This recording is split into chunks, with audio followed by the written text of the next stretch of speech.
Bandeirantes, uma rádio que tem história. Os principais profissionais da comunicação no Brasil estiveram e estão à frente desse potente microfone.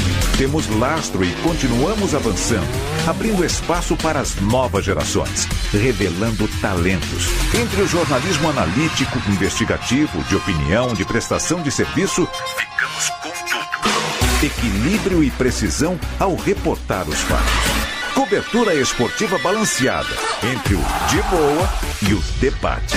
Cobertura jornalística que só pende para um lado, o seu. Sente o peso. No comparativo, a Bandeirantes desequilibra.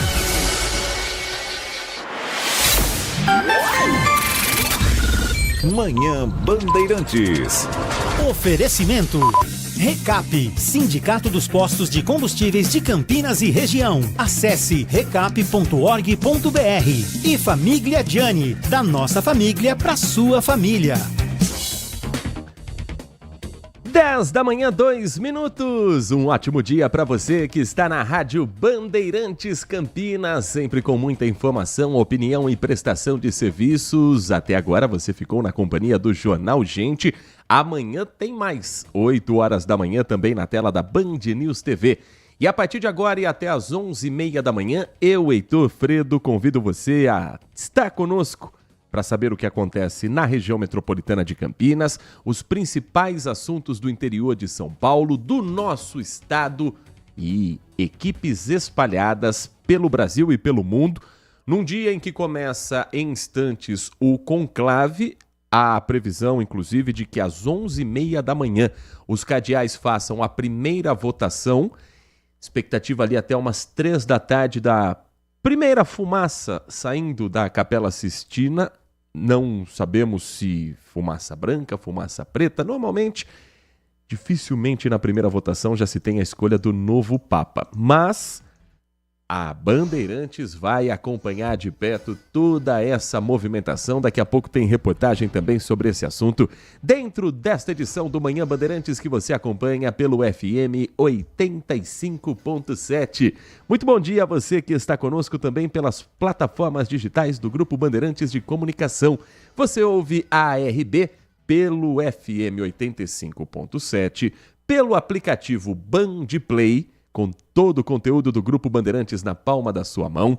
Você nos ouve também pelo portal bandmulti.com.br, o mais ágil, dinâmico da região, com a aba Ao Vivo para acompanhar a gente de onde você estiver.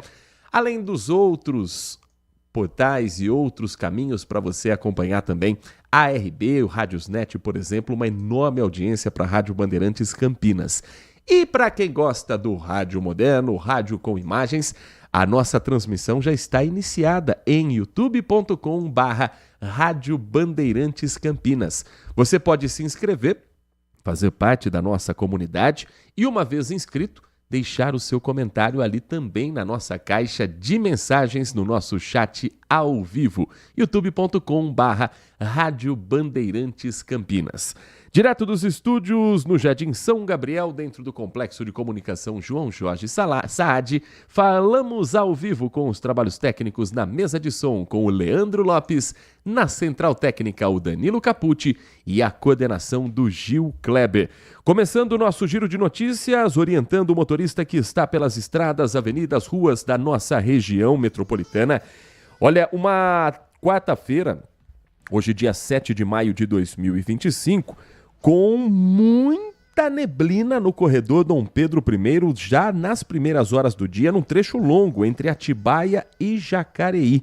Os motoristas orientados pelas placas, pela sinalização luminosa, a trafegar com o farol baixo ou aquele farol de neblina para o veículo que tenha isso e reduzir a velocidade para evitar acidentes. Agora, às 10h06, o céu já deu uma clareada, mas ainda tem alguns pontos com neblina.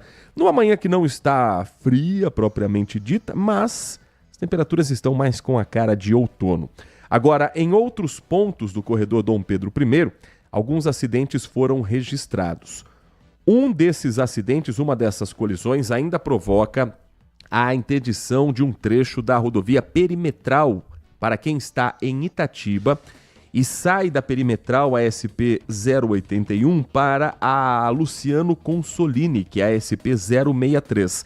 No trecho sentido Itatiba, um caminhão carregado com tijolos tombou, isso interdita parcialmente a pista. O acesso de quem está na perimetral para seguir pela rodovia Dom Pedro I está aberto, mas há um trecho ali que as equipes estão trabalhando ainda com o isolamento necessário para a retirada da carga no primeiro momento e depois para destombar esse veículo. O motorista está bem, não há registro de feridos, nem do motorista, nem de outro veículo que passasse ali pelo local. Outro acidente registrado na manhã de hoje foi no sistema Dom Pedro, na rodovia Dom Pedro I mesmo, ali próximo ao quilômetro 137. Um acidente envolvendo um carro e uma moto. Já há, neste momento, a liberação da pista desse trecho do quilômetro 137, porque os veículos foram colocados no acostamento. Mas o atendimento continua, não há informação de feridos. A concessionária faz os primeiros socorros, principalmente com o motociclista envolvido nessa batida, para depois saber se há necessidade de encaminhar para algum hospital mais próximo. E na rodovia Zeferino Vaz, a SP 332, motorista que está chegando a Campinas reduz a velocidade no trevo de Barão Geraldo, próximo ao quilômetro 114. Nesse caso é por excesso de veículos. Também por excesso de veículos tem lentidão neste momento na rodovia Anhanguera, no trecho de Campinas. Quem está chegando à cidade vindo de Sumaré, Americana, Santa Bárbara do Oeste, vindo de Limeira, enfrenta um trânsito bem acima do normal para este horário, do quilômetro 109 até o quilômetro 104. É na pista sentido capital. Se for o seu caso, dá tempo ainda de você mudar de rodovia. Pegando ali a Adalberto Panzan, no trecho próximo à região da Vila Padre Anchieta, a rodovia dos Bandeirantes é a melhor opção para quem vai seguir viagem sentido capital, porque na Anhanguera também tem 3 quilômetros de para e anda do 63 ao 60, passando por Jundiaí, e na chegada à cidade de São Paulo, aí não tem como evitar. Nesse trecho também há lentidão na rodovia dos Bandeirantes, mas é o único ponto que o motorista precisa ter mais paciência. Já próximo às marginais, que a gente sabe, qualquer coisinha é suficiente para provocar a lentidão. Na marginal do Rio Tietê e na marginal do Rio Pinheiros, são 3 quilômetros na chegada pela rodovia dos Bandeirantes. É a melhor opção para quem está na nossa região e precisar ir à capital. No sentido contrário, trânsito está fluindo bem, tanto na rodovia Anhanguera quanto na rodovia dos Bandeirantes. Quem circula pela cidade de Campinas deve ter atenção redobrada hoje e amanhã no Jardim do Lago. A Sanasa está fazendo uma obra de remanejamento de esgoto, obra essa já programada. Isso provoca interdições nos horários fora de maior movimentação. Então hoje, entre 8h30 da manhã e 5 horas da tarde, a obra para nesse momento, 5 horas, para o fluxo de veículos seguir sem maiores problemas, e amanhã vai ser retomada no mesmo horário, a partir das 8h30. As interdições acontecem em 3 pontos. Cruzamento da rua Herculano Gouveia Júnior com a rua José de Souza Galvão. No entroncamento da própria Herculano Gouveia Júnior, em outro ponto, com a Avenida Dante Alighieri. E ainda na rua José Elias Jorge, em 2 pontos no cruzamento com a rua Nazareno Mignone e com a rua Abel Luiz Ferreira. O desvio sugerido pela INDEC é pelas vias que estão devidamente sinalizadas. Amanhã, com a obra hoje acontecendo normalmente, sem tendo interferências pelo tempo, acho difícil, não tem previsão de chuva. Mas qualquer outro problema, amanhã são outros pontos que a gente vai contar para você aqui no Manhã Bandeirantes. Tem impacto para quem utiliza o transporte público também. A linha de ônibus 416, que faz a região do Jardim do Lago, será afetada nesses 2 dias com a interdição das ruas e os desvios indicados para os motoristas. Isso vale também para o busão. 10 horas da manhã e mais 11 minutos. Vamos girar o time de reportagens do Grupo Bandeirantes para você não perder nada do que acontece na região metropolitana de Campinas, no nosso interior de São Paulo, e a repercussão com novas informações sobre as prisões de policial militar, guarda municipal e GCM ainda foragido, suspeitos de fazerem parte de uma facção criminosa que vai se expandindo por São Paulo. É como se fosse um núcleo do Comando Vermelho, facção criminosa do Rio de Janeiro, que estaria crescendo aqui no interior paulista para bater de frente com o PCC. Isso foi investigado pela Polícia Civil, nós contamos ontem alguns detalhes dessa história, mas o Everton Ramos foi atrás de mais informações.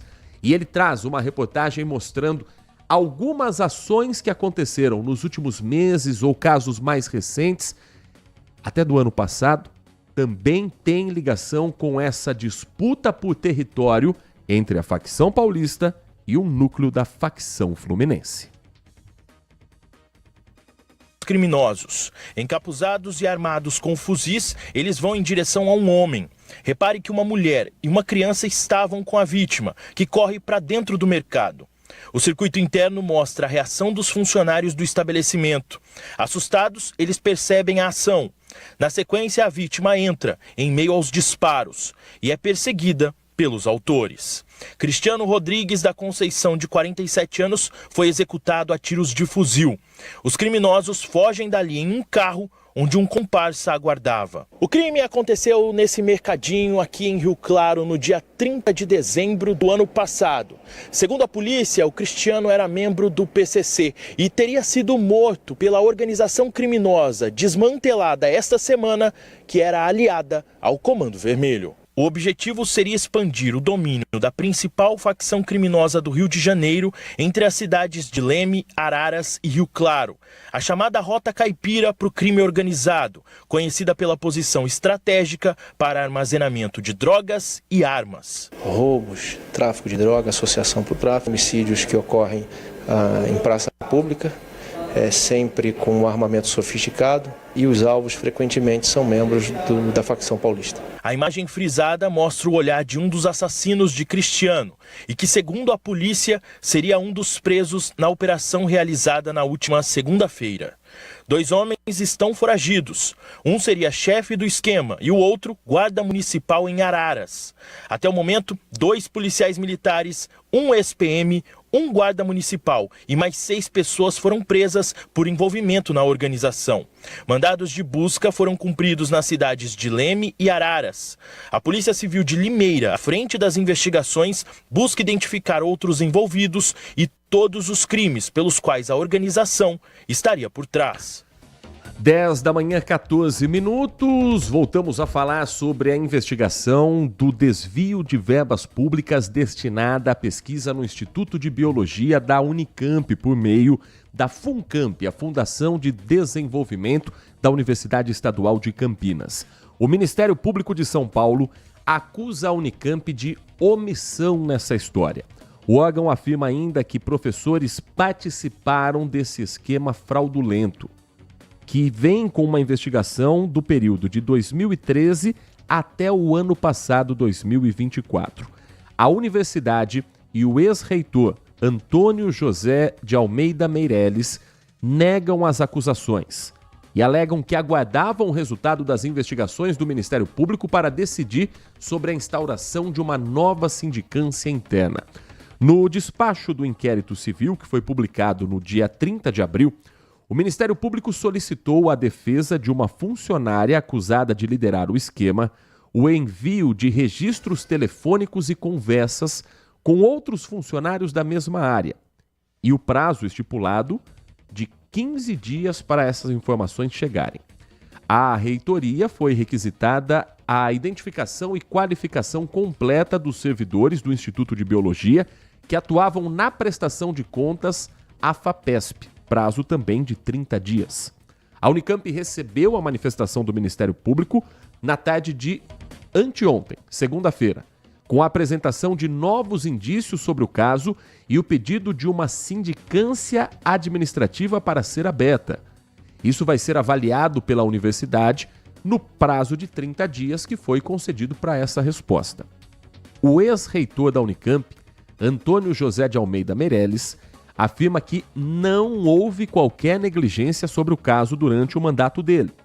E disse ainda ter sido instaurada uma sindicância administrativa para apuração dessa história. Vamos a mais detalhes sobre o que acontecia segundo o Ministério Público. Ligiane Marinho de Ávila, investigada no caso do desvio de verbas, foi demitida pela FUNCAMP. A FUNCAMP, só para a gente colocar os nomes aqui exatos, é a Fundação de Desenvolvimento da Unicamp. Ela foi demitida em 18 de janeiro do ano passado, um mês após a identificação de inconstâncias na prestação de contas enviadas à FAPESP.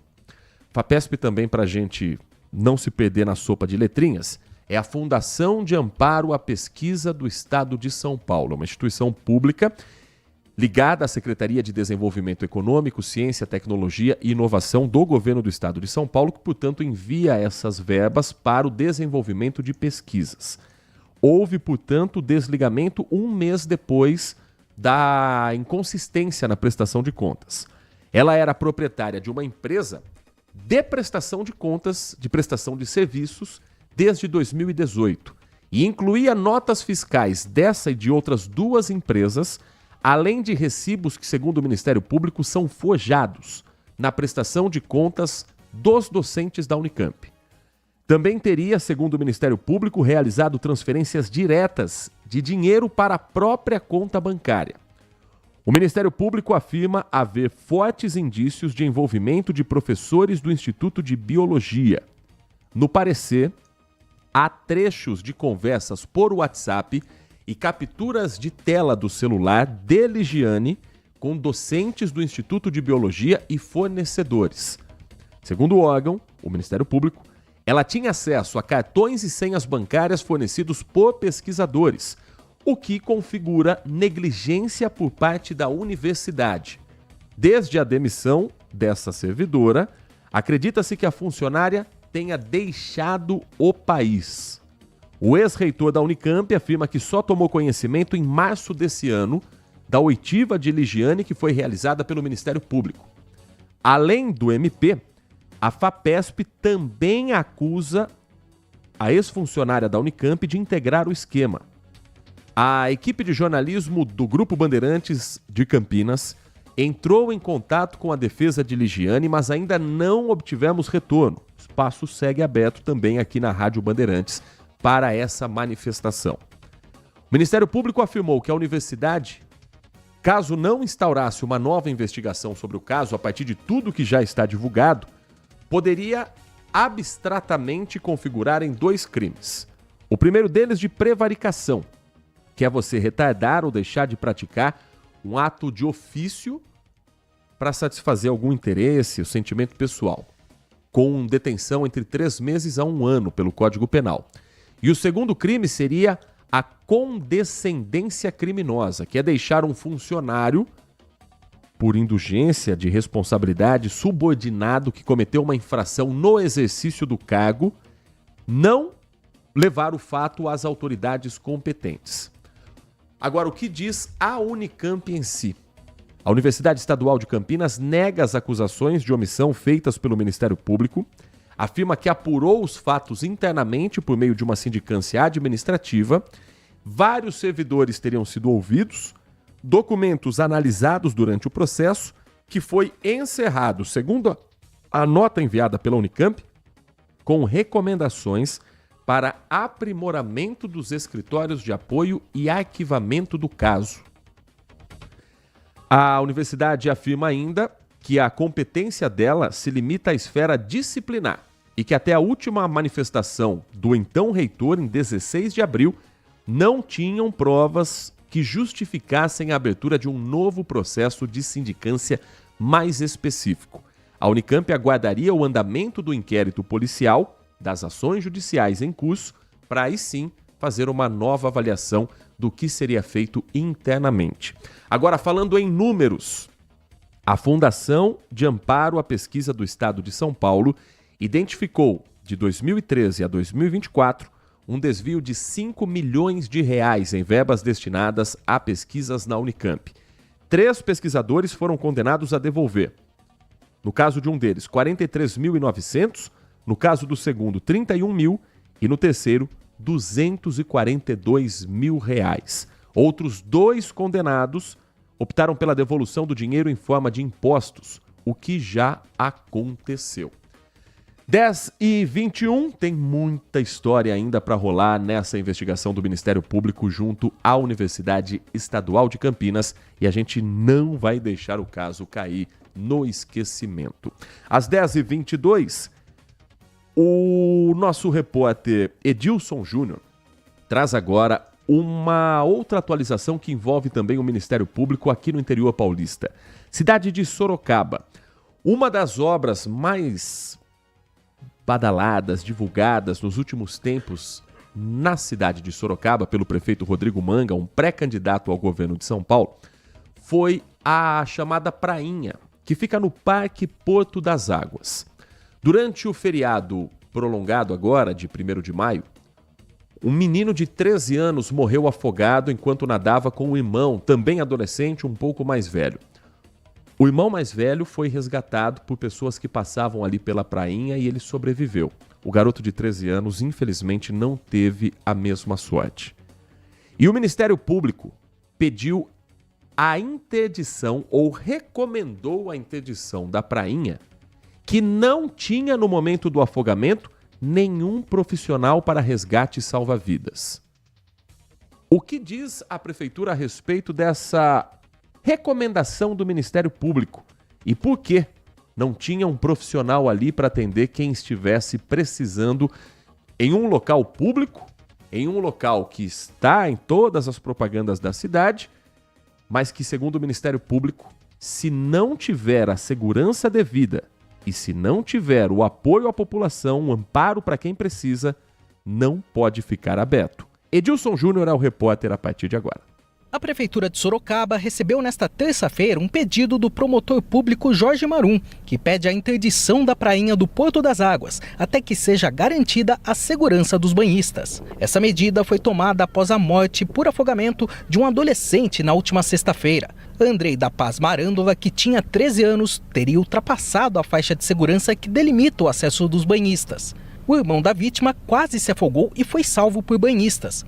O corpo do adolescente foi sepultado no domingo. De acordo com testemunhas, não havia salva-vidas no momento do acidente, mesmo com a prainha estando lotada, por causa do feriadão do Dia do Trabalhador. O movimento na prainha do Porto das Águas esteve abaixo do normal nesta terça-feira. Salva-vidas ficaram o dia todo no local. Em nota, a Prefeitura de Sorocaba lamentou o acidente ocorrido aqui na prainha do Parque Porto das Águas. Diz que apura o caso e que segue aprimorando ações de segurança. O Poder Público também afirmou que o pedido do MP será analisado e respondido dentro do prazo legal. Secretários também se reuniram com o promotor Jorge Marum para mostrar quais ações estão sendo tomadas. Por enquanto, a prainha do Porto das Águas continua aberta aos visitantes. O MP também pediu ao Corpo de Bombeiros informações sobre as condições de segurança do Parque Porto das Águas. A gente fechar esse primeiro bloco do nosso Manhã Bandeirantes com os acontecimentos que marcam as últimas horas aqui na região, o caso de um corpo encontrado em um aras na cidade de Campinas mobilizou a polícia desde o último domingo. O local onde essa cena, com tons quase de filme de terror, teve o registro da ocorrência foi o Aras Albá, na Fazenda São Vicente. Ali, para quem não acompanhou nos últimos dias, nós trouxemos também informação dentro do Brasil Urgente na tela da Band. O que aconteceu foi o seguinte: aparece um corpo dividido ao meio dentro do lago deste aras. Havia ali uma corda de um material específico e aquela grade de galinheiro enrolando esse corpo, que num primeiro instante não havia a identificação e nem sinais do que poderia ter acontecido, quem era a vítima, o homicídio aconteceu ali, essa pessoa teve o corpo jogado ali para a ocultação do cadáver. Em pouco mais de 24 horas de investigação, A Polícia Civil, com o comando da Delegacia, o Departamento de Homicídios e Proteção à Pessoa da Polícia Civil de Campinas, conseguiu juntar todas as peças desse quebra-cabeça. O que se identificou vai ser contado a partir de agora pelo delegado titular desse caso. A repórter Graziele Geronde conversou com o Dr. Rui Pegolo e ele vai mostrar passo a passo como uma investigação começa com uma história que parece não ter pé nem cabeça. Acho que não foi o melhor termo que eu usei também para essa história, mas enfim, você entendeu o que eu quis dizer. Como uma investigação começa cheia de dúvidas e os elementos, ao se juntarem, começam a dar luz a uma história que foi iniciada com um acidente e terminou com um crime de homicídio culposo. Bom, inicialmente era um domingo ao final de tarde, os funcionários de um aras, uma fazenda aqui, detectaram um cheiro estranho e, após algum tempo, vislumbrou no açude desse aras dois pedaços de corpo, né? Não sabia se era masculino ou feminino, envolvidos em correntes, que por sua vez estava lacrado com uma tela de galinheiro e envolvido ainda ao final com um arame. Chamou muita atenção, todo mundo ficou assustado, chamaram a Polícia Militar. A Polícia Militar compareceu no local, preservou aquele local imediato e acionou a Polícia Civil, que tem atribuição por investigar esses tipos de crime, e nós comparecemos no local, acionamos o Instituto de Criminalística. Então ficamos lá por algumas horas, levantando alguns dados, algumas informações. Foi possível constatar que era um corpo de uma mulher, branca, jovem, compleição magra, pequena, que havia sido seccionado, não se sabia como, no tronco. Então, membros superiores, membros inferiores no outro, de um lado e do outro.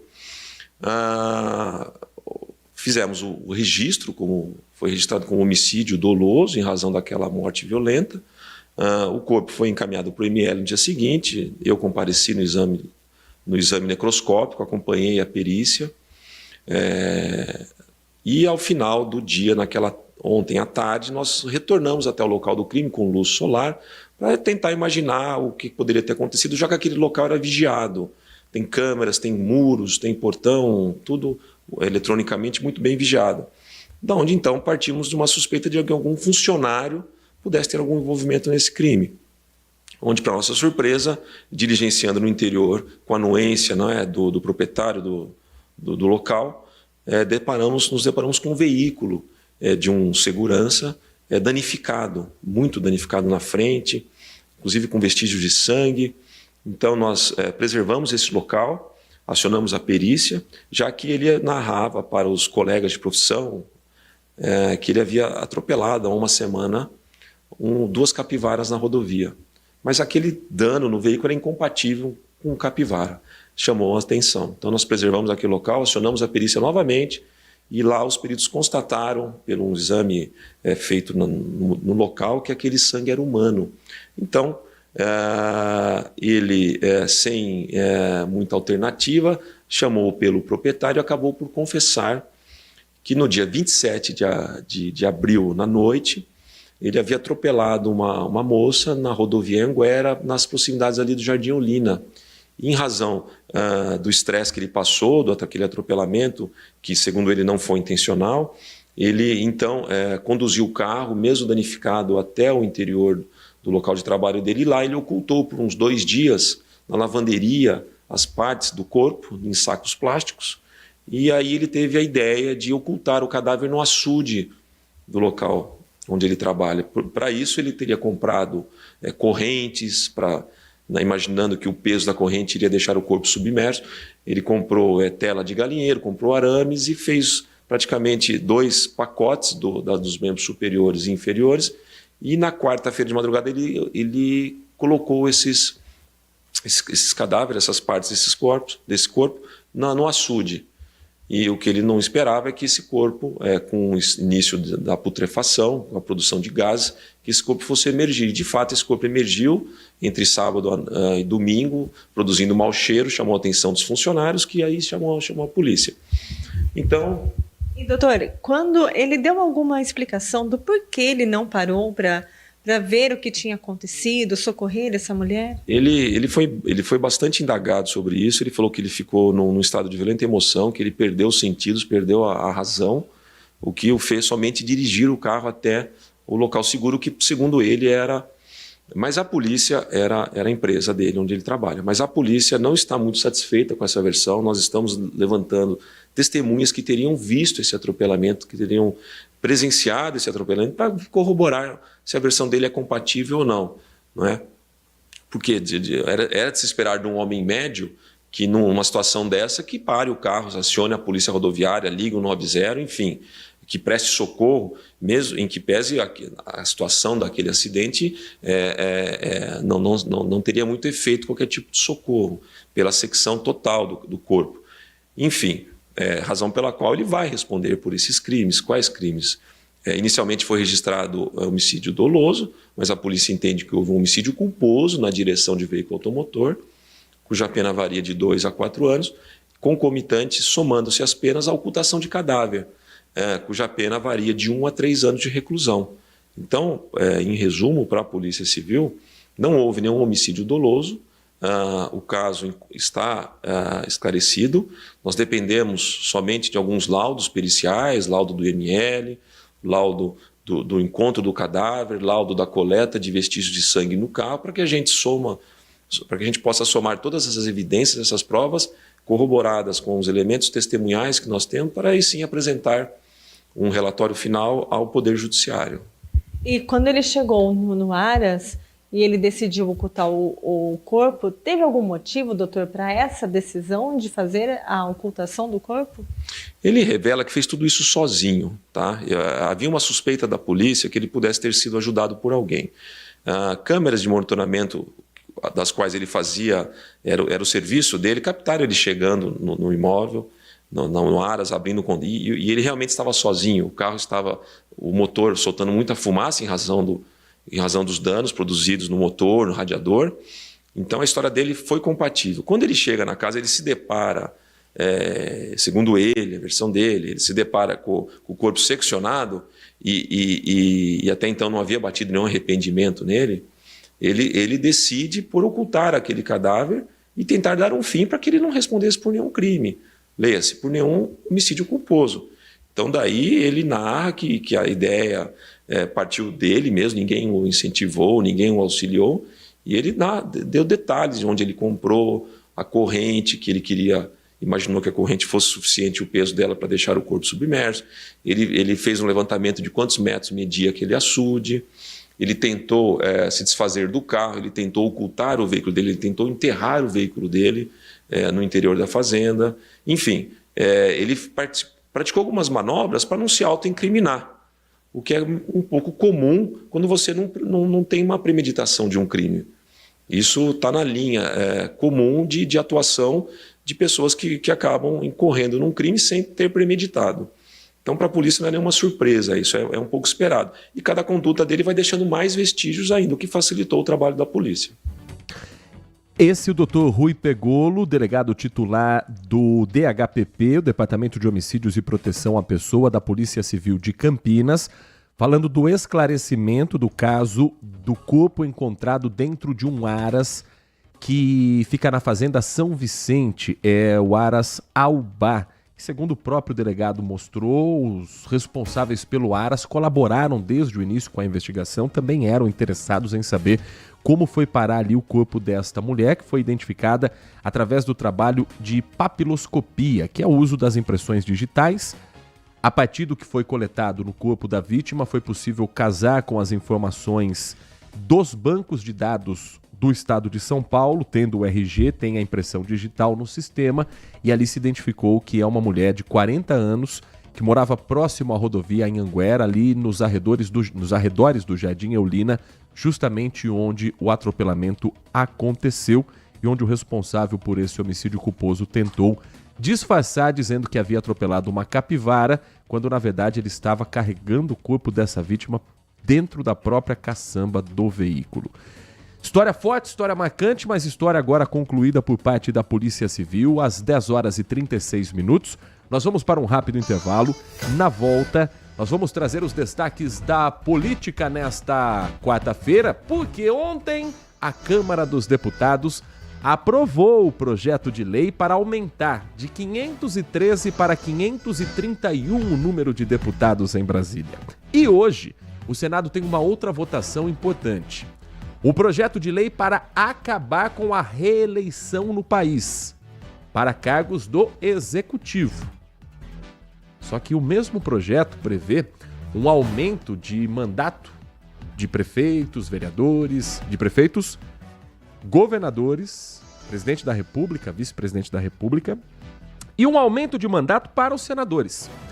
Então, o projeto ele vem com aquela cara de fim da reeleição no Executivo.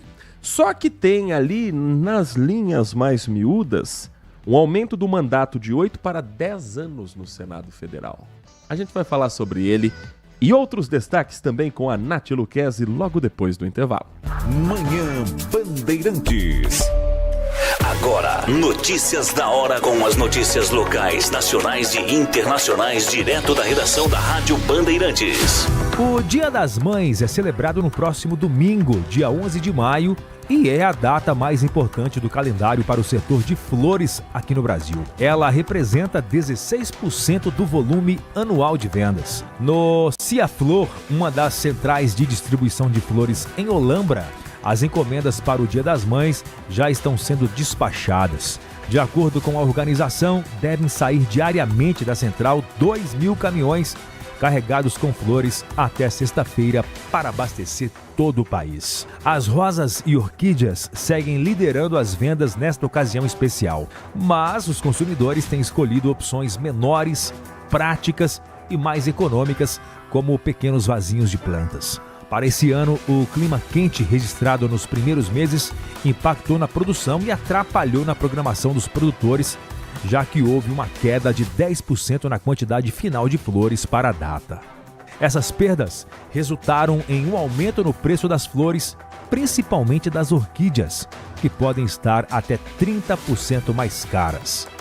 Quer saber mais? Acesse bandmulti.com.br. Você ouviu Notícias da Hora, aqui na Rádio Bandeirantes. Você já experimentou o minestrone do Gianni? É uma sopa italiana clássica com vegetais frescos e saborosos. Aqui, preparamos o seu prato com ingredientes cuidadosamente selecionados para que cada colherada seja um mergulho na tradição italiana. Agora no inverno, você pode saborear os deliciosos caldos e sopas acompanhados dos melhores vinhos da cidade. Ligue 19 3294 287 ou acesse nossas redes, @Família Gianni. Da nossa família pra sua família, proporcionando bons momentos sempre. Consumidor, muitas vezes, a qualidade do combustível que você coloca no tanque do seu veículo pode ser tão diferente quanto o preço que você paga por ele. Por isso, procure abastecer em postos de sua confiança e exija sempre o cupom fiscal. É seu direito e a sua garantia. Recap, Sindicato dos Postos de Combustíveis de Campinas e Região. Acesse recap.org.br.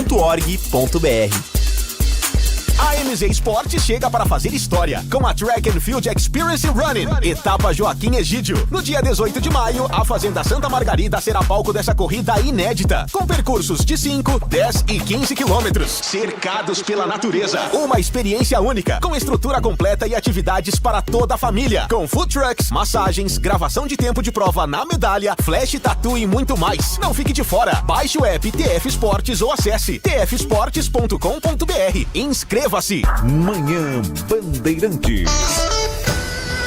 Agora 10 horas 40 minutos, hoje quarta-feira, dia 7 de maio de 2025. Nath Luquezzi, me diga uma coisa, tá frio lá fora ou é só aqui dentro do estúdio por conta do ar-condicionado? Bom dia pra você. Bom dia pra você, bom dia a todos os ouvintes da Rádio Bandeirantes. Não, de fato, quarta-feira começou com temperaturas mais amenas, uma sensação de frio e o céu parcialmente nublado em torno do nosso território. Mas hoje o dia será marcado com temperaturas mais quentes em todo o estado também. Então, vai sendo progressivo aí o aumento da temperatura durante o dia. É o famoso bota casaca, tira casaca e no final do dia, como eu já disse, os dias terminam um pouquinho mais frios também, com temperaturas mais amenas. Para hoje e para a semana inteira, até sexta-feira, começo do sábado, não há previsão de chuva e o ar permanece ainda mais seco durante todo o dia. Aí sim, a chuva deve retornar ao estado nos próximos dias, mas ali para o final da semana, quando chega uma frente fria, que vai alterar bastante o tempo, trazendo possibilidade de chuvas no sábado e no domingo. Então teremos uma virada aí no Dia das Mães.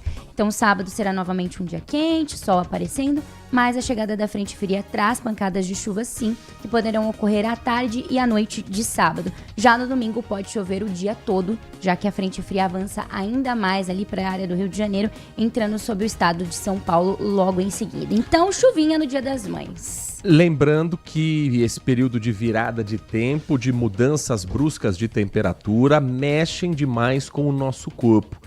E está disponível para o público-alvo a vacina contra a gripe.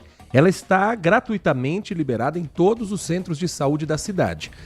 Mas sempre tem alguém que diz, mas eu não moro perto de nenhum centro de saúde, mas a minha vida é muito corrida, meus horários de trabalho não permitem que eu pare em nenhum momento para tomar vacina.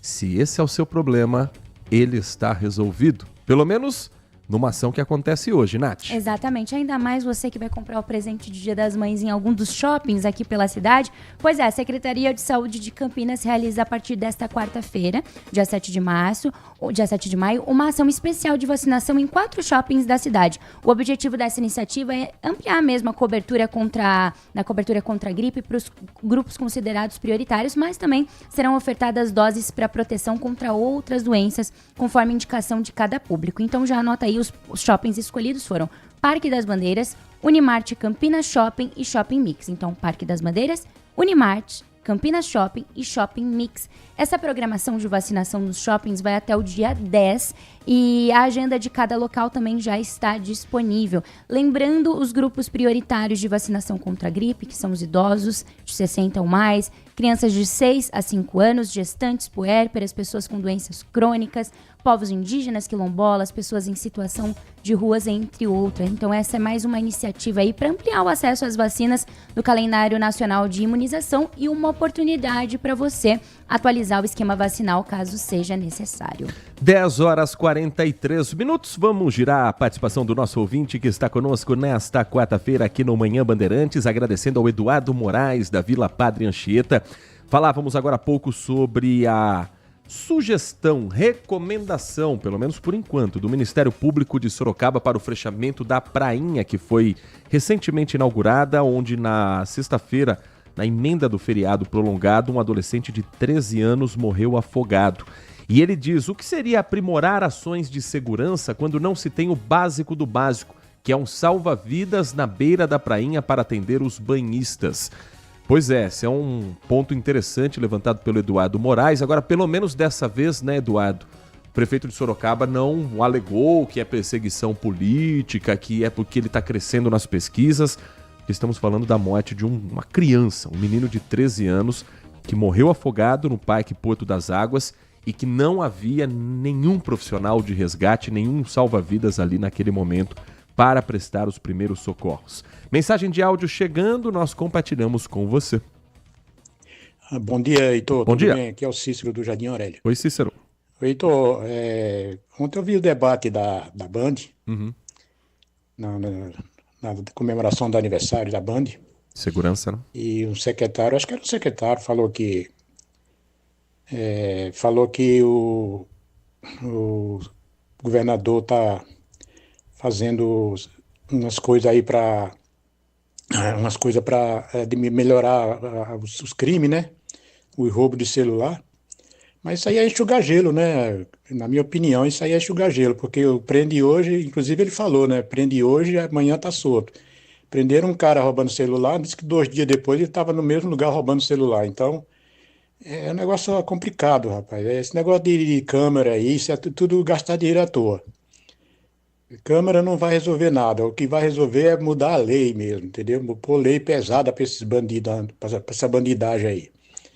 Então, na minha opinião, sabe, esse governador tá enxugando o gelo. Isso aí é tudo bobagem.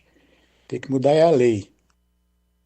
Muito obrigado à participação do Cícero, nosso ouvinte aqui no Manhã Bandeirantes. O Adriano Vermelho também conosco escreve o seguinte: essa ação completamente impensável e filmada da morte de um integrante traidor do PCC no estabelecimento comercial, que nós mostramos na reportagem do Everton Ramos, com o, entre aspas, suposto envolvimento de agentes públicos de segurança, escancara o que acontece nos grandes centros hoje, quando a máfia contamina todas as áreas e consegue cooptar até quem deveria combater esses bandidos. E com tanto poder, passam a dar ordens, as mais ousadas possíveis, e pobre de quem ficar em seu caminho. Então, a partir disso, infelizmente, eles acabam se tornando a lei. Não sei se há competência, interesse ou até mesmo condições para evitar, acabar ou mesmo combater efetivamente esses grupos organizados. Nós estamos numa situação muito sensível, numa ilha, num mar de desespero tal, onde somos atacados por inimigos e traídos por quem deveria nos proteger. Diagnóstico ruim, conclui aqui o Adriano, pois é assim que nascem as milícias armadas. O povo se arma e seremos uma nação ainda mais violenta e armada, quase uma guerra civil. Precisamos de mais inteligência e menos armas para ontem, é o que escreve o Adriano Vermelho. Tem também mensagens aqui com algumas cobranças em relação ao poder público da cidade. Vamos a uma delas na mensagem de áudio. Bom dia, Heitor. Bom dia. Falando de novo sobre habitação no centro. Aquele prédio lá na Irmã Serafina, que era o Hotel Palace, que a prefeitura pegou por o pessoal não ter pago IPTU, o abandono, o negócio de dengue, um monte de coisa tava lá. Aquele prédio tava todo esquisito. Hoje tem uma placa lá, né? Para vender o prédio, né? Vende-se uma placa assim, bem assim, nada escandalosa, uma plaquinha lá com o número de telefone, né? Se você pesquisar bem, for lá nesse aí, ver quanto que esse prédio tinha de multa, é o mesmo valor que eles estão para vender o prédio, né? Eu liguei nesse número que está lá na placa e daí eu pesquisei sobre esse prédio e vi que o mesmo valor que está para vender é o valor da multa. Então, para quem que vai esse dinheiro da multa? Vai para a prefeitura? E por que eles vão vender se a prefeitura pegou? Teria como você investigar isso, né? E a prefeitura está comprando um monte de prédio velho. Ela comprou aquela academia Atenas, lá perto do Terminal Central, tá lá. Ela comprou e não fez nada, tá lá o prédio fechado, né? Quem é que está ganhando com isso? Será que eles estão pagando o valor fechado do prédio? Num prédio que está num lugar que não vale nada mais, porque aquele Terminal Central ali desvaloriza qualquer coisa. Então tá muito esquisito. Tá muito esquisito esses negócios desses prédios aqui no centro de Campinas aqui. Se for investigar bem, vai achar coisa, que nem aí o prédio da Palácio da Justiça lá, que a prefeitura pegou, e vai ter que fazer uma maior reforma lá, falou que ia fazer isso, fazer aquilo, não vai fazer nada, ia ser a Câmara de Vereador, agora não vai ser mais, né? E vai ser outra coisa que eles nem sabem o que eles vão fazer, né? Então é esquisito, cara. Se você pesquisar esses negócios desses prédios que a prefeitura comprou, você vai achar coisa aí. Eu tenho certeza que nem esse prédio lá do Palace. Aí eles falam da pessoa invadir, mas, cara, tá tudo vazio. Tem um monte de lugar vazio. É assim que tem que ser? Eu não sei se é assim que tem que ser. Tem gente que defende isso, né? Eu não defendo isso, não. Eu defendo moradia para as pessoas. Defendo que as pessoas tenham moradia. Ontem mesmo lá passou uma reportagem da televisão, lá do incêndio que teve no Parque Shalom, que perdeu 3 barracos, pegou fogo, em tempo de morrer gente, né? Aí tá tudo bem. Aí tá maravilhoso. Agora, dar uma moradia digna para as pessoas, não. Né? Então, o povo, esses políticos é tudo esquisito, né, meu? Eles querem para eles querem aumentar o salário deles, eles fazem um monte de coisa, benefício, rachadinho, caramba, 4. Mas na hora de fazer as coisas pro povo, eles não fazem, não. Não faz. Alexandre Centro, um abraço, Heitor. Outro abraço, Alexandro. Bom, nós vamos passar sim essa sugestão para a nossa produção, apurar com mais detalhes o que foi apontado por quem mora no centro da cidade. Quanto ao incêndio que ele relatou na mensagem, foi no Parque Shalom 3, na noite de segunda-feira. Segundo o Corpo de Bombeiros, 5 viaturas precisaram trabalhar para conter as chamas. Fogo que assustou os moradores, felizmente sem deixar ferido. As causas ainda não foram identificadas, mas ali estamos falando de uma ocupação e muita gente perdeu tudo que tinha nesse incêndio registrado em Campinas. Quanto à revitalização do centro da cidade, esse foi um dos assuntos do evento que aconteceu ontem no Shopping Iguatemi, no Teatro Oficina do Estudante. Nós trouxemos aqui, enquanto acontecia, inclusive, o registro com a curadora desse evento, mas a Cassiane Alves foi acompanhar de perto ouviu alguns dos palestrantes, ouviu também o prefeito Dário Saad, e a revitalização do centro é colocada ali como uma das prioridades e uma das formas de chegar ao tal do Campinas em 15 minutos, modificando a vida das pessoas, agilizando os serviços, num modelo que vem da França. Mas não sei se ele vai falar português tão cedo não, Cassiane Alves. A cidade de Campinas foi escolhida para ser palco desse debate por ser um importante polo industrial e tecnológico do Brasil. Participaram do evento personalidades da arquitetura nacional e internacional. A proposta dessa segunda edição é debater o futuro das cidades como mobilidade ativa, integração social e sustentabilidade, principalmente aqui na cidade de Campinas, que atrai empresas e investidores, impulsionando o desenvolvimento econômico da região. O primeiro painel mostrado ao público foi Conceito da Cidade 15 Minutos, implantado em Paris, que revolucionou o urbanismo. Uma mostra de urbanismo residencial no qual a maioria das necessidades diárias podem ser atendidas a pé ou de bicicleta a partir das casas.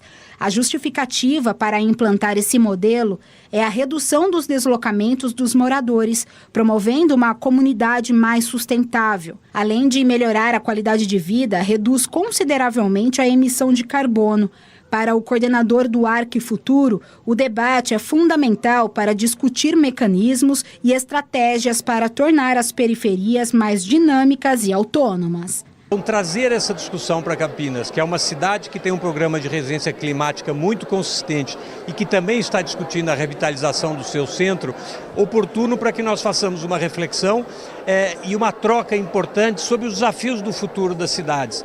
Ao longo do dia, muitos cases de sucesso foram apresentados, como a recuperação das regiões centrais, com exemplos de Campinas, Ribeirão Preto e Rio de Janeiro. A importância de reabilitarmos as áreas centrais das cidades brasileiras.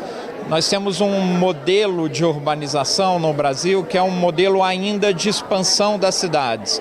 As pessoas levam muito tempo para se deslocar de casa até o trabalho e as áreas centrais da cidade estão ficando esvaziadas. Então a gente precisa colocar isso em perspectiva e criar soluções, considerar isso nos planos diretores, desenvolver programas específicos de regeneração das áreas centrais. Esse evento ele traz uma discussão aprofundada sobre centralidade, sobre a cidade mais amigável para se viver, a cidade de 15 minutos, onde você consegue fazer quase tudo da tua vida próximo de onde você mora. Esse é o prefeito Dário Saad participando, portanto, desse evento. Eu acho essas discussões absolutamente necessárias. Acho que você pegar ideias que funcionaram em outras cidades, em outros países, faz parte do sistema público, faz parte de quem é gestor de um município como Campinas, mas existem realidades muito próprias aqui da nossa cidade.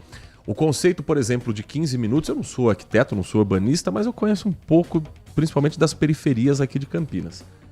Para você ter um conceito desse de 15 minutos, não basta revitalizar o centro. Você tem que levar serviços, empregos, indústria para a região do Campo Grande, por exemplo, para a região do Ouro Verde, para a região de Sousas e Joaquim Egídio, porque é uma questão geográfica.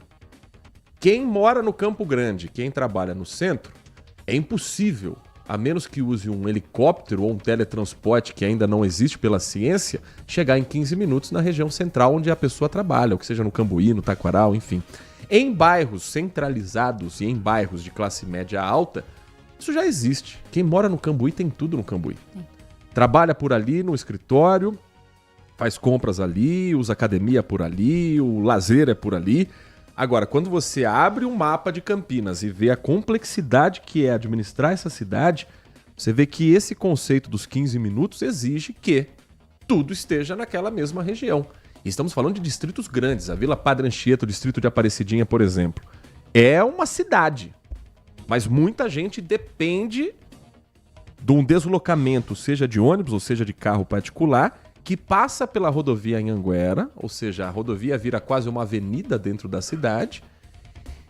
E, embora muitos serviços tenham por lá, são poucos os empregos que tem ali naquela região. Então, muita gente se desloca o tempo todo, seja para Sumaré, ou seja para o centro de Campinas.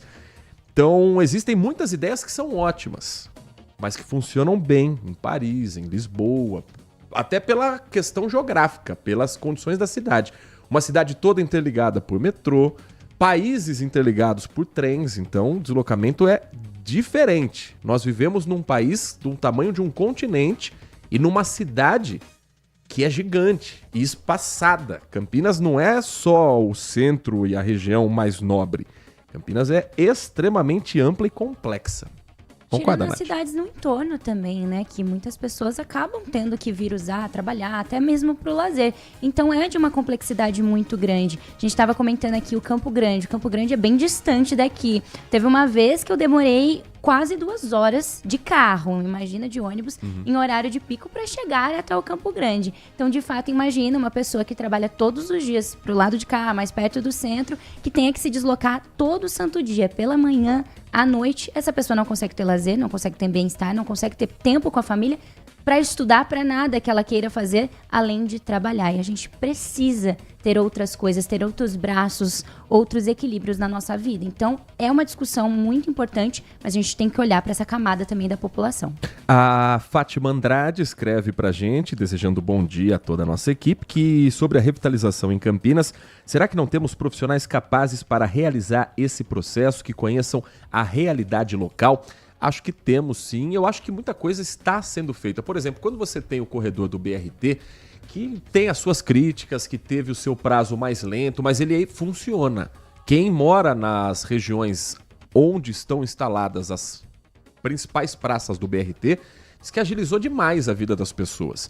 Então é uma forma de você dar agilidade. Não tem como você diminuir a distância geográfica do Campo Grande para o centro, pegando o Campo Grande, que talvez seja o mais distante geograficamente da região central.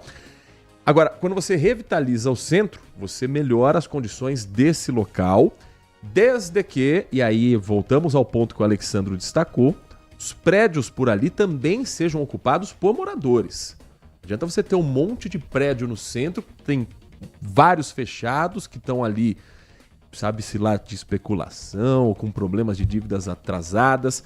Aí você revitaliza um centro que funciona muito bem, das 8 da manhã até 7 horas da noite. Depois o centro volta a virar o The Walking Dead campineiro. Não é isso que quer, e a prefeitura, eu vejo um esforço do prefeito Dário Saad para trabalhar para mudar esse cenário que não é de hoje.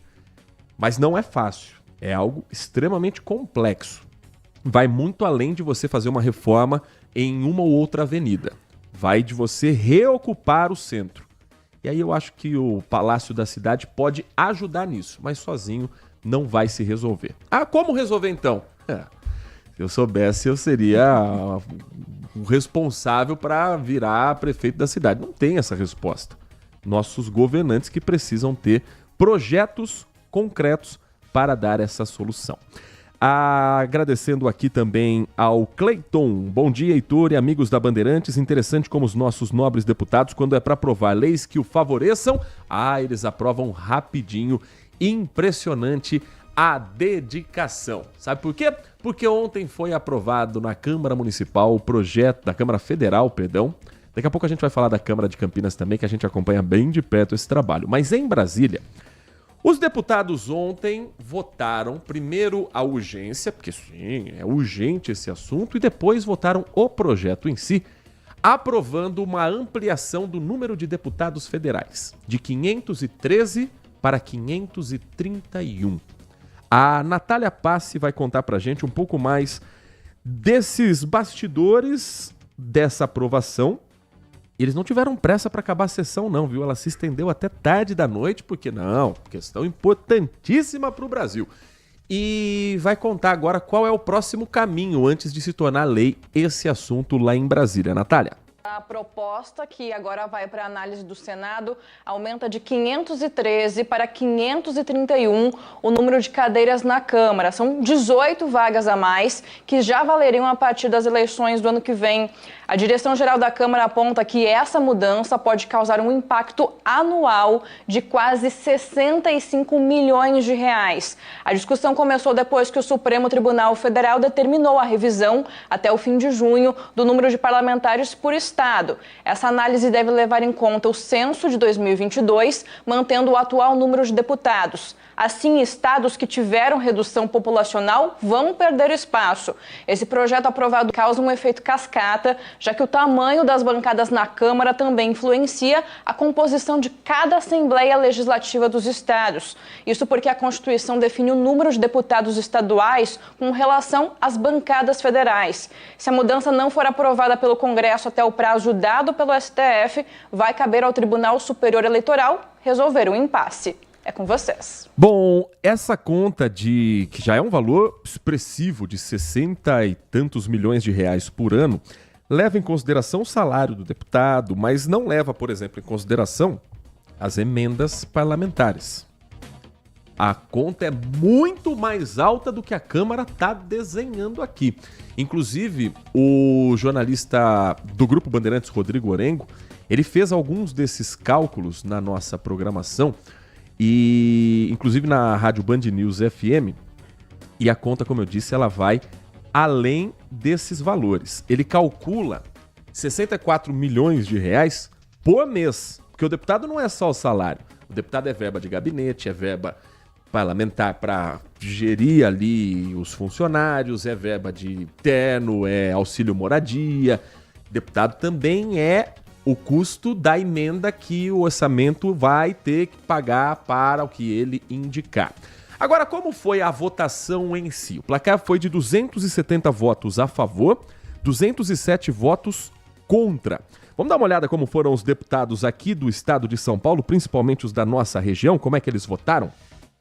O deputado, vamos os mais conhecidos aqui, Alex Manente, que é do interior de São Paulo, votou não. Alfredinho, nome conhecido do PT, histórico, luta sindical, votou sim, votou a favor do aumento de deputado. Quem mais? Lindo Chinalha votou sim, então o PT estava fechado com o aumento. Baleia Rossi, liderança do MDB, votou não. Bruno Ganem, deputado aqui também da região, votou não, ele que é do Podemos. Deputados mais conhecidos aqui, Carla Zambelli, ainda deputada pelo PL, votou não. O Carlos Sampaio, deputado conhecido aqui da cidade de Campinas, ele votou não. Carlos Sampaio não está mais no PSDB, agora está no PSD. Carlos Zaratini, nome conhecido do PT, votou não. Então veja que não houve unanimidade entre os deputados do Partido dos Trabalhadores. Celso Russumano, do Republicanos, votou contra também o aumento do número de deputados federais. Seguindo a lista, vamos aqui aos deputados mais conhecidos e os que fazem parte da nossa região. Deputado Bruno Lima, o delegado Bruno Lima, do PP, votou não. Delegado Palumbo, do MDB, também votou contra. Paulo Bilinski, deputado pelo PL, também votou contra o aumento no número de deputados. A deputada Érica Hilton, do PSOL, votou contra também. Fábio Teruel, nome também muito votado no interior paulista, votou contra o aumento no número de deputados. O deputado Gilberto Nascimento não estava presente na Câmara. Os deputados do PSOL, Guilherme Boulos e Ivan Valente, votaram contra o aumento no número de deputados.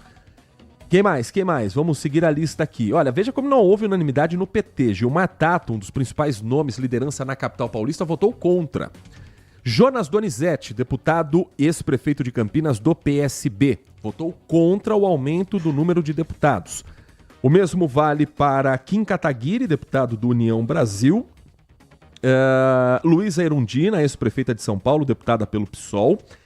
Temos ainda aqui, dos nomes mais conhecidos, Mário Frias, ex-secretário quase ministro de Cultura do governo Bolsonaro, votou contra o aumento no número de deputados. O outro irmão Tato, que também é deputado, Nilton Tato, do PT, votou contra. Orlando Silva, ex-ministro dos Esportes, deputado pelo PCdoB, não estava na sessão. Paulinho da Força, eterno presidente da Força Sindical, que é também presidente do Solidariedade, votou a favor do número de deputados aumentar no Brasil. Deputado Paulo Freire, que é aqui de Campinas, do PL, não estava presente na sessão. Pastor Marco Feliciano, do PL, votou contra. Outros nomes aqui conhecidos. Ricardo Salles, agora no Partido Novo, ex-ministro do Meio Ambiente do governo Bolsonaro, votou contra também. Seguindo a lista aqui dos votos favoráveis ou contrários aos deputados. Vamos ver por estado aqui o número total de São Paulo. São Paulo tem um total atualmente de 70 deputados. Não há previsão para que em São Paulo aumente essa lista. Então, outros estados sim vão ser impactados. Nesses estados impactados, você vai ter também uma mudança na Assembleia Legislativa, como a Natália explicou. Porque a Constituição Federal vê uma proporção entre o número de deputados do estado em relação ao número de deputados em Brasília. Então, os estados que passam de 8 deputados federais, que hoje tem 24 estaduais, vão passar a ter 10 em Brasília e 30 nos seus estados. Essa é a conta que vai todo mundo ter que pagar. São Paulo, por enquanto, não tem um impacto, mas abre uma brecha para os próximos censos que vão ser divulgados. Se aumentar a população em São Paulo, já vai aumentar também o número de deputados. E agora tem um outro projeto que está rolando em Brasília, no Senado Federal, que quer acabar com a reeleição para o cargo executivo, prefeito, governador, presidente da República. A ideia é, ao invés de um mandato de 4 anos, o mandato ser de 5 anos, mas sem possibilidade de reeleição. Foi um projeto de lei da reeleição aprovado durante o governo Fernando Henrique Cardoso, antes das eleições de 98. O jornalismo da Band conversou com o autor desse projeto, o senador Marcelo Castro, do MDB do Piauí, e ele explica pra gente as principais bases dessa mudança analisada pelo Senado Federal. Essa luta que a gente vem, desde que eu cheguei aqui, foi a primeira proposta de emenda à Constituição que eu apresentei, pondo fim à reeleição para os cargos executivos de prefeito, governador e presidente da República. E hoje, durante todos esses 20 e tantos anos de luta, eu vejo que hoje nós temos uma chance real de aprovar o fim da reeleição no Brasil, que é um consenso aqui no Congresso Nacional, na sociedade também, que foi um erro, foi um equívoco e que isso está atrapalhando demais a administração pública. Quando o prefeito toma posse, que vai nomear o seu secretariado, ele já está pensando muito mais na sua reeleição do que propriamente num planejamento da administração. Então a administração termina perdendo importância em função da reeleição. E eu apresentei o meu relatório há uns 15 dias na Comissão de Constituição e Justiça e fiquei verdadeiramente impressionado, porque todos os senadores, todas as senadoras que estavam presentes, todos fizeram questão de se manifestar 100% favoráveis ao fim da reeleição no Brasil. Então, por essa amostragem que eu tive lá na Comissão de Constituição e Justiça, eu acho que nós iremos aprovar aqui com ampla margem, quem sabe até por unanimidade no Senado Federal. Evidentemente que depois vai para a Câmara e aí a gente tem que fazer um trabalho na Câmara para ser aprovado também. Hoje, o Executivo, o prefeito, o governador, o presidente da República se elege por 4 anos com direito à reeleição, mais 4. Nós estamos extinguindo esse direito à reeleição, mas estamos ampliando o mandato do Executivo, de todos, para 5 anos. Nós achamos, há uns que defendem 6, há outros que defendem 5, mas nós achamos que 5 seria um tempo ideal para o prefeito poder se programar, poder se planejar e executar em 5 anos aquilo que ele planejou. Porque hoje o prefeito tem muita dificuldade de planejar o seu município a médio e a longo prazo. Por quê? Porque na hora que ele assume a prefeitura, ele vai nomear o secretário dele, renegociar os débitos. Quando eles vêm tomar pé da situação, aprender a administrar, já se passaram 6 meses. E o prefeito já nomeia o secretariado dele pensando na reeleição. Quando é no ano seguinte, já tem eleição de deputado estadual, deputado federal, governador, senador, presidente da República. O prefeito tem que direcionar todas as suas ações da prefeitura para fazer eleição. Terminando a eleição, vem o 3º ano de mandato, que ele realiza as suas ações, e no 4º ano já é sua reeleição. Então, se ele for reeleito, a história fica se repetindo. Então, na prática, essas eleições que existem no Brasil de 2 em 2 anos, significa que os políticos passam o tempo todo fazendo eleição. Então, a cabeça do gestor, do governador, do presidente da República, principalmente do governador e do prefeito, viu? Fica a cabeça dele sempre voltada para ações que gerem um resultado eleitoral de mais imediato, perdendo, então, um planejamento de uma gestão com maior profundidade. Esse é o senador Marcelo Castro, senador do MDB do Piauí. Ele é o relator desse projeto. O autor do projeto é o senador Jorge Cajuru, do PSB do estado de Goiás. Sim, jornalista Jorge Cajuru, conhecido em todo o país. A proposta já recebeu de cara o apoio de 28 senadores. Para a gente trazer aqui alguns detalhes práticos a respeito dele, e tem novidade neste momento, hein? Às 11h11. Mas alguns detalhes práticos. Uma vez aprovado, se entrar em vigor, não valeria já para as eleições de 2026. Passaria a valer nas próximas eleições em 2030. A ideia seria encontrar uma data em que a gente fosse para a urna uma vez só. Votar para prefeito, vereador, para senador, deputado, e assim você ter um prazo em que, segundo os autores do projeto, os chefes do executivo consigam governar sem pensar na reeleição. Mas, curiosamente, o projeto não fala em fim da reeleição para senador. Pelo contrário, fala em aumentar de 8 para 10 anos o prazo, o mandato. Não fala também no fim da reeleição para o cargo legislativo. Essa é uma das contestações feitas nesta manhã, e a Comissão de Constituição e Justiça do Senado acaba de adiar a discussão sobre o fim da reeleição para chefes do Poder Executivo. O adiamento aconteceu a pedido de vista da senadora Elisiane Gama, do PSD do Maranhão. Ficou muito conhecida na CPI da Covid-19. Em meio à apresentação de um novo relatório do senador Marcelo Castro, que rejeitou todas as emendas apresentadas pelos outros parlamentares. Segundo o senador que a gente ouviu agora, a rejeição ocorreu para encurtar o tempo de transição da nova regra. Então, a primeira eleição de prefeito em 2028, se aprovada a lei, será a última com reeleição. E a primeira eleição do governador 2030 já seria a última com reeleição. Já estão negociando de empurrar mais para frente.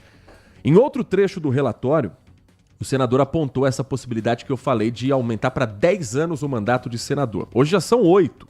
E para 5 anos o deputado federal. O mandato hoje é de 4 anos. Isso foi questionado pela colega senadora Elisiane Gama, dizendo que é importante lembrar que aumento de mandato, tanto de deputado como de senador, é algo que ela não concorda. Isso não existe em nenhum país que tenhamos uma década de mandato de senador e 5 anos para deputado federal. O que propôs a Elisiane, que não foi utilizado até aqui no texto do relatório. Um mandato de 6 anos para prefeito, governador e presidente da República, argumentando que é um tempo mais adequado para a execução de obras e permitindo a coincidência das eleições. No mesmo dia, a gente votaria para todos os cargos, sem reeleição. 6 anos sem reeleição. O texto de autoria do senador Jorge Cajuru agora fica travado enquanto esse pedido de vistas é analisado. Mas eles jogam algo que é popular, que vai pegar, que muita gente vai defender, e no meio ali na brecha eles aumentam o próprio tempo de mandato sem acabar com a reeleição no legislativo. Por isso que a gente tem que ficar muito de olho no que acontece nas casas de leis. Às 11h15 marca o quinto sinal, tem um intervalo para a gente cumprir agora na nossa programação e na volta a gente traz mais destaques na programação. Você está ouvindo Manhã Bandeirantes. Oferecimento Recap, Sindicato dos Postos de Combustíveis de Campinas e Região. Acesse recap.org.br.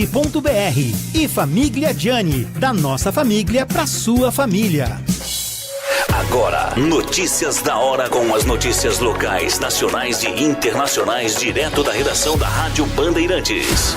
O Dia das Mães é celebrado no próximo domingo, dia 11 de maio, e é a data mais importante do calendário para o setor de flores aqui no Brasil. Ela representa 16% do volume anual de vendas. No Ciaflor, uma das centrais de distribuição de flores em Olambra, as encomendas para o Dia das Mães já estão sendo despachadas. De acordo com a organização, devem sair diariamente da central 2.000 caminhões carregados com flores até sexta-feira para abastecer todo o país. As rosas e orquídeas seguem liderando as vendas nesta ocasião especial, mas os consumidores têm escolhido opções menores, práticas e mais econômicas, como pequenos vasinhos de plantas. Para esse ano, o clima quente registrado nos primeiros meses impactou na produção e atrapalhou na programação dos produtores, já que houve uma queda de 10% na quantidade final de flores para a data. Essas perdas resultaram em um aumento no preço das flores, principalmente das orquídeas, que podem estar até 30% mais caras. Quer saber mais? Acesse bandmulti.com.br. Você ouviu Notícias da Hora, aqui na Rádio Bandeirantes. LG Mota Imóveis. A imobiliária campeã em vendas apresenta LG Mota Megstore, o shopping de imóveis de Campinas e região. Uma mega estrutura no coração do Cambuí, na Avenida Coronel Silva Teles 387, esquina com a Rua Coronel Quirino. São 60 empreendimentos no mesmo lugar, direto dos principais incorporadores do país. São imóveis comerciais e residenciais. Para moradia ou investimento, nosso telefone é 19 3722 7740 e nossas redes sociais, @LG Mota Imóveis. Assista ao programa Circuito Imobiliário todo sábado, às 8h30 da manhã, na Band Mais TV. E ouça na Rádio Bandeirantes toda sexta e sábado, às 10 da manhã. O nosso maior patrimônio é o nosso cliente. Acontece um giro rápido das últimas notícias da região, do Brasil e do mundo, para manter você sempre atualizado. De segunda a sexta, a partir da 1h da tarde, na tela da Band Mais. Manhã Bandeirantes. 11 da manhã, 18 minutos. Estamos de volta com o Manhã Bandeirantes aqui na Rádio Bandeirantes Campinas. Nath Luquezzi, tem uma informação que acaba de subir no portal bandmulti.com.br daquelas histórias que acontecem na nossa região. Falamos na semana passada ou na segunda-feira de um atendimento da Polícia Militar que precisou fazer um parto dentro de uma casa e agora tem mais bebê apressadinho chegando ao mundo aqui na cidade. Pois é, olha essa história. Uma mulher de 28 anos, ela deu à luz dentro de um carro com auxílio de 2 guardas municipais no centro de Campinas, no cruzamento ali da Avenida Moraes Salles com a Rua Francisco Glicério, no fim da tarde de terça-feira. Então, ontem, o parto aconteceu antes que o casal conseguisse chegar ao hospital e o pequeno Caetano nasceu com 3,8 kg e passa super bem, assim como a mãe. Segundo informações da Guarda Municipal, os agentes foram abordados pelo pai do bebê, que dirigia o veículo onde a companheira estava ainda em trabalho de parto. Ele pediu então ajuda aos guardas, que imediatamente pararam para prestar socorro. Ao se aproximarem do carro, os guardas perceberam que o bebê já estava prestes a nascer e em poucos minutos, como uma última força ali da mãe, o menino veio ao mundo nos braços do pai. Que história mirabolante, parece história de filme. O casal agradeceu o apoio dos agentes que foram fundamentais aí para o nascimento do bebê. Deixa eu fazer justiça aqui com um deputado que eu me confundi na hora que eu estava passando a lista dos deputados que votaram a favor ou contra a aprovação do projeto que aumenta o número de deputados. Eu falei do deputado Alfredinho e na cabeça eu estava com o deputado Vicentinho.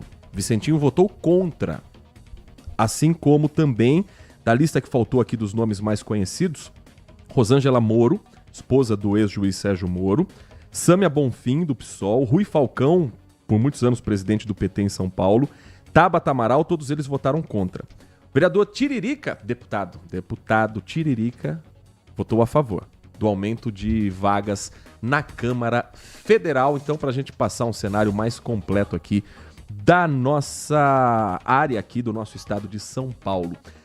Assuntos não faltam para os nossos ouvintes participarem aqui do Manhã Bandeirantes. Mensagem de áudio chegando, a gente compartilha com você.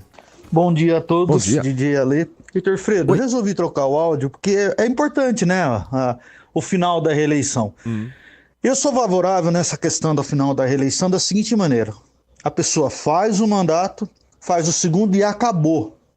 Uma vez reeleito e nunca mais volta, que nem é nos Estados Unidos. Sou a favor que seja assim. Porque às vezes existem obras e projetos que tem que a administração continuar para poderem terminar. Essa é a realidade.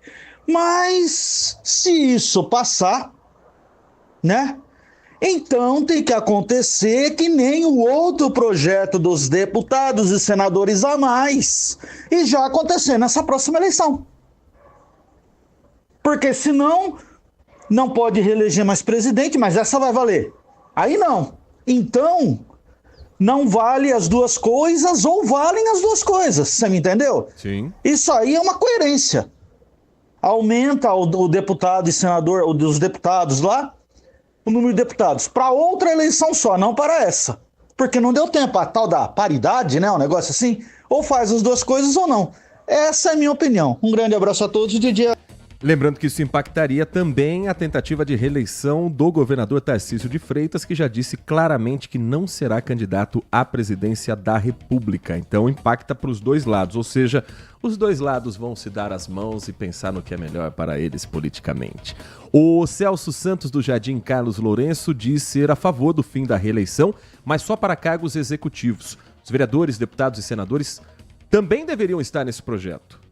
Assim, teria mais credibilidade. Os deputados e senadores fazem o mesmo que acusam o executivo. Concordo plenamente com o Celso. Porque eles dizem, o prefeito entra no cargo já pensando na reeleição. O deputado não? O vereador não? Conversa. Mais mensagem de áudio pra gente ouvir do nosso... Bom dia, Heitor. Bom bom dia, Band amigos. Eu seria a favor de 8 anos de mandato. Para todos os cargos eletivos, prefeito, presidente, governador, vereador,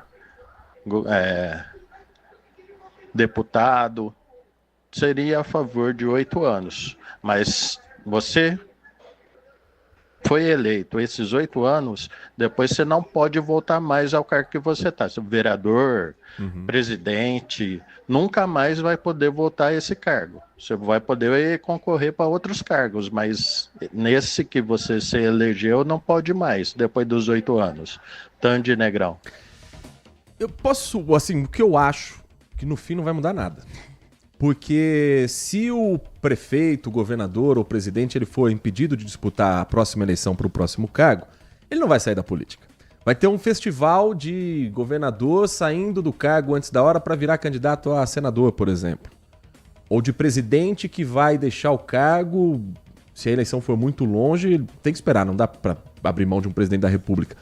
Mas que vai trabalhar na reta final para fazer o sucessor. Que vai trabalhar pensando em quem vai substituir para manter o mesmo grupo político. E aí ele não pode voltar como presidente, mas ele pode voltar como um ministro. Pode depois concorrer como governador. Eu gosto da ideia de um mandato só de 6 anos. Acho interessante. Embora acho que não vá mudar tanto a cabeça política do nosso país, mas pelo menos dá um ar de que estamos tentando mexer em alguma coisa.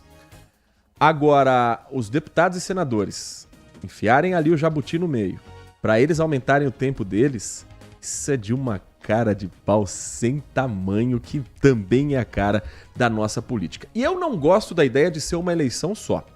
Porque nós aqui, vamos falar um português claro, você que está acompanhando o Manhã Bandeirantes, você que acompanha a programação da Rádio Bandeirantes, eu tenho certeza que é uma pessoa que se interessa por política, que gosta bastante do assunto e está preocupada com a próxima eleição, com quem são os nomes, com quem são os candidatos, pesquisa o nome do candidato, estuda quem é aquele candidato, mas não é a realidade da grande maioria do povo brasileiro.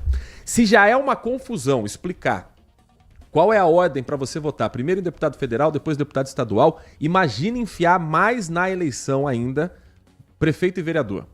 Vai ter gente que vai votar no Bolsonaro para prefeito, vai ter gente que vai votar no Lula para governador, não vai entender que a ordem não é essa, mas o prefeito da minha cidade pode ser presidente da República, eu posso votar no candidato a prefeito de São Paulo, mesmo estando em Campinas. Todo ano a gente tem que tirar dúvidas que são básicas. Imagina jogar tudo numa eleição só.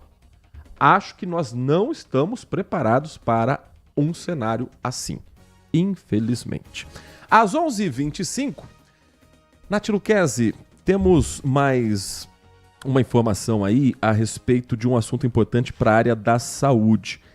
A ampliação no atendimento do CAPS para crianças e adolescentes, porque os números estão chamando a atenção das autoridades. Pois é, em Campinas passou a contar desde segunda-feira, dia 5 de maio, com o primeiro centro CAPS, né, de atenção psicossocial infanto-juvenil, ou seja, direcionado mesmo para crianças e adolescentes. O funcionamento é 24 horas. E a Secretaria de Saúde ampliou o horário de assistência na unidade Roda Viva para também atender às demandas de saúde mental de crianças e adolescentes, incluindo atenção às crises, principalmente no período noturno. A alteração está entre as principais propostas do governo para fortalecer mesmo a saúde nesse segundo mandato. A unidade atende regularmente mais de 240 pacientes neste momento e, com o novo investimento da Prefeitura, terá 4 leitos noite. Além disso, houve um aumento também no quadro de profissionais, entre eles enfermeiros, técnicos de enfermagem e assistente social. O CAPS Roda Viva fica na Avenida Brunoro de Gasperi, 280, no Parque Prado. É uma estrutura com bastante amparo aí para crianças e adolescentes. Com a mudança, passam a ter 11 CAPS que funcionam 24 horas aqui na cidade de Campinas. A Secretaria de Saúde recomenda que as pessoas busquem o primeiro atendimento nos centros de saúde de referência para a região onde o paciente reside. Porém, o CAPS são instituições que funcionam no sistema Portas Abertas. Para mais informações, vocês podem entrar através do portal de Campinas, né? campinas.sp.gov.br, que lá tem uma parte toda voltada para o CAPS. Começou o conclave no Vaticano e olha a informação da jornalista Mônica Bergamo, sempre muito bem informada. Ela trouxe hoje, isso está publicado também no portal band.com.br, que um nome brasileiro pode ser zebra no conclave, despontando como um possível sucessor do Papa Francisco. Segundo a apuração da colunista, padres brasileiros informados sobre os bastidores do conclave apontam que há a possibilidade de um nome pouco divulgado pela mídia especializada se tornar o novo Papa. João Braz de Avis, o arcebispo de Maringá e de Brasília. No entendimento dos padres brasileiros que acompanham a escolha do novo Papa, pode surgir como o sucessor de Francisco. Era um dos cardeais mais próximos ao Papa, também sul-americano. Os dois chegavam a assistir jogos de futebol, inclusive, no Vaticano, e não se descarta esse nome. Guarde esse nome na cabeça, João Braz de Avis. Lembrando que eleição do Papa não é Copa do Mundo, mas se der Brasil, eu pelo menos vou sair comemorando como se fosse gol da seleção. Ia ser incrível. Especialistas apontam que esse pode ser um dos conclaves mais longos da história. Nath Lucchesi, 1h30 da tarde tem o Band Mulher, que inclusive terminando o Band Mulher tem a cobertura especial na tela da Band sobre o primeiro dia do conclave. Mas vai dar tempo de vocês trazerem muitas atrações. Vai sim. Inclusive, hoje nós vamos receber uma cigana. Um dia uma cigana leu a minha mão. Será que ela vai ler a nossa mão hoje? Todas as dúvidas que envolvem esse período. Ciganas, né? Ciganas leem mãos. O que mais que elas fazem? Ganhei uma barraca velha. Foi cigana quem me deu. Pois é, 1h30 da tarde. Tem muito mais pra você. A gente te espera. É o Democrático Manhã Bandeirantes que fala do Papa, canta ponto de cigana e convida você a partir de agora a saber quais são os destaques esportivos com Carlos Henrique dentro do Nossa Área e o timaço de Carlos Batista. Ficamos aqui com os trabalhos técnicos de Leandro Lopes na mesa de som, Danilo Capucci na central técnica e a coordenação de Gil Kleber. Um grande abraço e continue na RB. Manhã Bandeirantes. Oferecimento Recap, Sindicato dos Postos de Combustíveis de Campinas e Região. Acesse recap.org.br. E Família Gianni, da nossa família para sua família. Agora, notícias da hora com as notícias locais, nacionais e internacionais direto da redação da Rádio Bandeirantes. A Conveste, que é a Comissão Permanente para os Vestibulares da Universidade Estadual de Campinas, abriu as inscrições para a oficina de redação do vestibular Unicamp. As inscrições podem ser feitas até o dia 12 de maio e essa oficina é para professores de português, literatura e redação de escolas ou cursinhos. Alunos de graduação e pós-graduação das áreas citadas também podem participar. Será uma oportunidade para esses professores entenderem mais sobre o formato da prova. A inscrição deve ser feita na página da Conveste, no endereço conveste.unicamp.br.